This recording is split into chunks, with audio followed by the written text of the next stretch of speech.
Stories of an aircraft builder. It's amazing how quickly the press can turn you into something you're not in the form you're portrayed. However, for some people it still fits the image of a young, pompous cut-up. That's what happened to me in the case of an article that was certainly unintentionally misrepresented by the newspaperman. It was about a lecture in 2000 to which I was invited by the Verein für Geschichte und Heimatkunde in Oberursel. They had read my book, Die Umlaufmotoren der Motorenfabrik Oberursel A.G, or The Rotary Engines by the Motorenfabrik Oberursel company, and asked me to talk about it, which I was of course happy to do. The whole thing was subsequently printed by the local press. The reporter didn't get some things right and didn't ask any questions.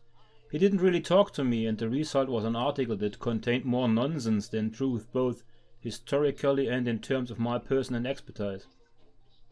It wouldn't be a tragedy, and I didn't care. Only gradually did I realize that there are people who have added this article to their archive as it was and used it to say that Engels has no idea. I can't blame anyone either. If I were to read the article and I hadn't been there and didn't know that I had said something else, then I would also think that I had no idea what I was talking about. Before I read the article aloud, I would like to briefly correct the errors in it so that the reader at least has the opportunity to judge freely. First, neither I nor the Fokker team Schorndorf have ever dealt extensively with German aircraft engine construction, and I have not written 12 books on that very subject. I am not and never have been an aircraft engine expert. I said in my lecture that I am concerned with German aircraft technology and have already written 12 books on that topic, including one about the engine producing company of Oberursel, called the Motorenfabrik Oberursel A.G, which I had brought up with me to this lecture that evening, and which was the cause for me to be invited to give this lecture. Second, there was no Leron work at that time. The writer has confused the contents here. Third, there was no direct instruction from Wilhelm II to bring the license for the production of aircraft engines back to Oberursel. These were internal company decisions that took place before the war in 1914. 4. The licenses were not recalled because the engines were to be used in a future planned war. 5. Almost all German airplanes of the First World War were not Fokker airplanes equipped with Oberursel engines. 6. The aircraft engine development of the rotary engines at Oberursel were by no means inferior to those of the Entente powers. Aircraft engine construction in Germany in general remained stuck with low-speed engines, while the opponents increasingly turned to high-speed inline engines. These were two different development paths. Of course, a brief outline in a newspaper article cannot reflect the entire content, but so many gross blunders in such a short article are phenomenal. As I said, it would not have been so bad if the lecture had not been noticed and well received, and the newspaper article with the incorrect reproduction had subsequently ended up in various files and archives from where it would have been viewed by the expert with a shake of the head, and the entire work of Engels would have been ticked off as fanciful. Although the event was a success on site and was very well received by those present, in retrospect it was rather detrimental to the overall project. So there is such a thing also. And now the article in its original wording for you. I still have the text of my presentation itself in one of my countless files. I'll read it out later. Taunus-Zeitung, that's a local newspaper of the Taunus region. 11th of October 2000. Oberursel. The Gnome was produced on the Rhone by Philipp Stirm. Oberursel. The construction of aircraft engines has a long tradition in Oberursel, and the Association for History and Local History wanted to bring this a little closer to the people of Oberursel with a slideshow entitled The Motorenfabrik Oberursel A.G. and its Rotary Engines.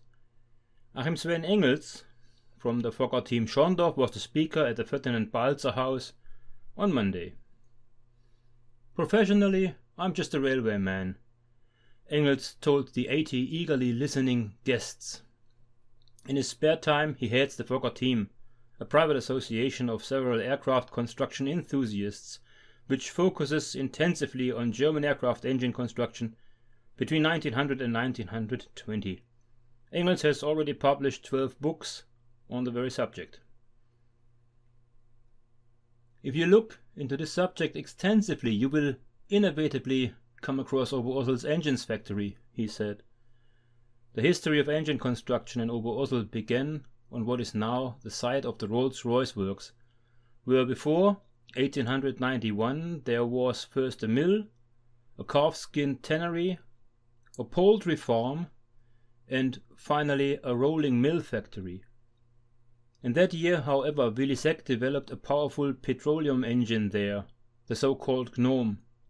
At the time, envious people mocked this name with the translation "can't do it without a mechanic", or in German "geht nicht ohne Monteur", GNOME, as the speaker reported with a grin. However, engine construction was a great success. Motorenfabrik Oberursel A.G. was founded as early as 1898. A slide from an old wood engraving documents the view of the factory from the outside. After Willy Seck left the factory in 1896, the license for engine construction was passed on to the French factory Leron, where the GNOME was further developed into a rotary engine which made it suitable for use in aircraft. Rotary engines, in which the entire cylinder block rotates around the crankshaft, were characterized by greater reliability at the time. In addition, these engines did not need their own cooling system. Another slide shows the proud factory team posed around their engine. At the time, the engine was only known as the GNOME of the Rhone, Engels knew. On the direct orders of Wilhelm II, the license was returned to Oberursel in 1913. The engine were to be used in the war. Almost all German aircraft of the First World War were Fokker planes equipped with rotary engines, made by Oberursel. Slides show the pilots next to their aircraft. This included the Red Baron, Manfred von Richthofen.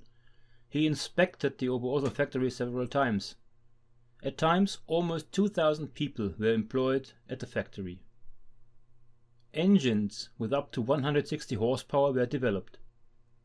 Nevertheless, it soon became apparent that the German engines were inferior to those of the British and French, said the speaker.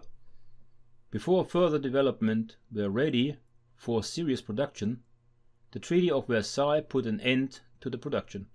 It was not until 1990 that the BMW Rolls-Royce works began to build aircraft engines in Oberursel again. Today, the plant still employs around 1,000 people. Terrible.